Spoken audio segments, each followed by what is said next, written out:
So you gotta know the audience. Number one, who's the audience? Number two is, this is key, how did they hear and interpret the words on the page? That's the key. Now, why is that important? And I'm learning this, just to be honest, as I age, and not gracefully, obviously, but I'm learning that and you know this, the older we get, words that we used a certain way as teenagers do not have the same meaning as they did back then. For example, the word sigma. When I was growing up, that was a Greek fraternity sign, right? I mean, that's what you use. Not today. Today, the word means someone who's a trendsetter, confident, successful, right? My boys are like, Dad, and by the way, I fact-checked these with my two boys. I'm like, Dad, you're not gonna go there. I'm like, I'm going for it. Because when I was growing up, drip was a leak on a faucet that needed to be fixed, right, Andrew? I mean, that's what it was. Now it means to be fashionably dressed or stylish, right? Cap. And I went on top of a soft drink. You know what I'm talking about. I mean, that's what we grew. Now it means to be untrue. But here's the reality. There are words in our English language that we never used growing up, right? Like skibbity, Riz, Pookie, mid, slay, bussin', sus, and cringe, right? I mean, and that's what many students are doing now. They're just like, my two boys are crazy. Okay, here's the point, all that to say. Here's why I make that point. The culture, you would agree, and the context of that time provide the meaning to the word. And over time, words can change. Here's my point. You and I cannot pick up the Bible 2,000 years later and superimpose our present day culture on an ancient word meaning. Does that make sense? And so the key word we're gonna unpack, which is something we've been taught differently, you ready for this, is the word salvation. Salvation. See, you and I have been taught, and I put myself in this category, we have been taught that salvation is securing a spot in heaven by repeating a prayer to receive an eternal barcode on our body so that when Jesus returns with the heavenly scanner in the sky, he gets the code right and we get in, right? Anybody know what I'm talking about?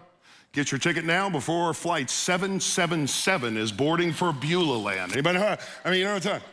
That's a joke, but not really, right? I mean, that's what people believe what the Bible and the gospel and salvation means. But you have to remember, before I tell you what I think it means back then, you have to remember, write this down. The Bible was written for us. It was not written to us. What do I mean? The Bible was written for our benefit, but it wasn't written to us.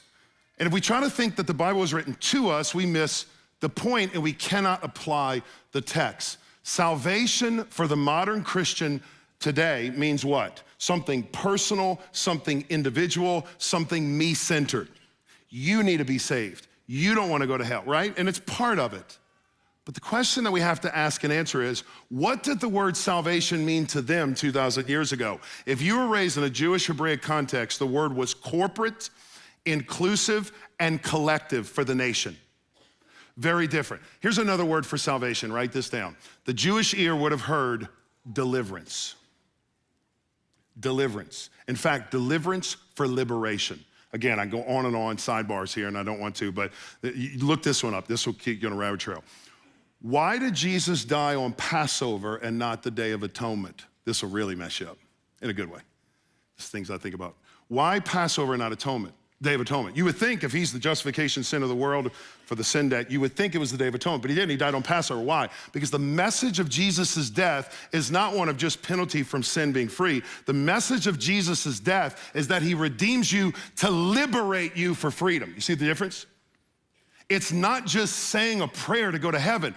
Salvation is deliverance. Now, they thought it was deliverance from the Romans, but Paul's like, no, it's way more than that. It's deliverance from evil. It's deliverance from Satan. It's deliverance from sin, and the big one, death. And it's not just for the Jews, it's for the who? The Greeks or the Gentiles. Now, when Paul said this word, that was scandalous. What do you mean? What do you mean? It's like telling a LSU fan, Alabama guys go to heaven. I mean, it just...